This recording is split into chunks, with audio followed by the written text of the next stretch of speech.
Voici la gare d'Ornano, située au nord de la capitale. C'était l'une des plus importantes de la Petite Ceinture. Fermée en 1934, depuis quelques mois, elle fait peau neuve.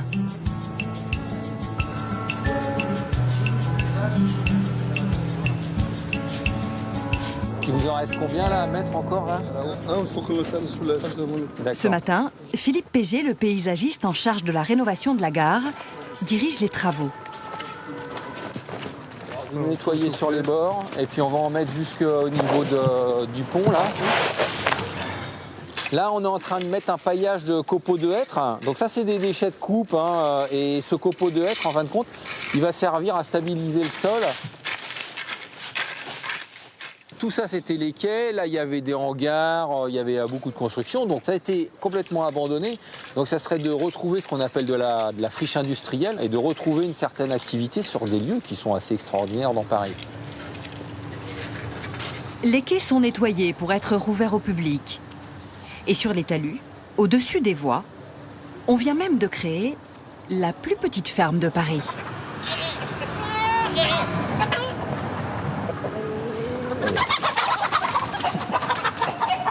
C'est les stars du quartier, là. Elles sont nourries par les gens du quartier.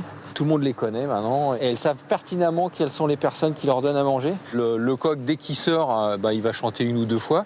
Et juste sur le trottoir, il y a tous les gens qui vont à la porte de Clignancourt, là, prendre le métro. Et dans cet instant-là où le coq chante, vous avez 30 personnes qui courent prendre le métro avec un grand sourire. Et hop, ils se remettent à courir. C'est ça de prix dans la journée, quoi. Un petit moment de bonheur, juste avant de prendre le métro.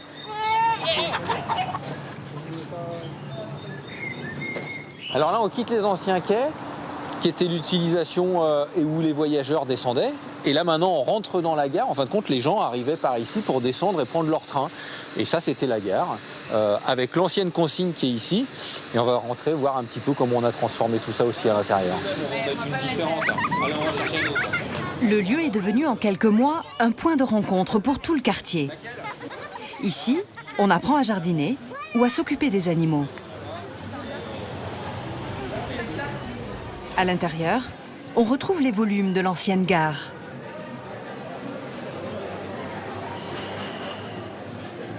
Au milieu des plantes, on peut boire un verre ou se restaurer.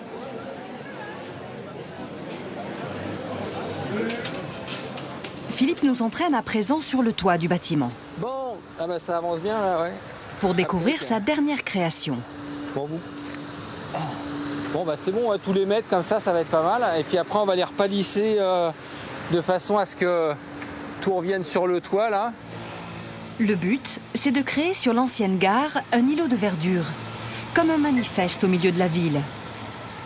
Car ici, le contraste avec le calme de la Petite Ceinture est saisissant. Voilà, là on est dans l'hyperurbain, en plein Paris, les puces à 300 mètres, le métro, la place, énormément de circulation, énormément de bouchons, énormément de bruit. Et en fin de compte, c'est d'arriver à avoir ce contraste ultime dans la ville de l'hyperurbanisation très dense avec quelque chose de très naturel, très calme, très posé.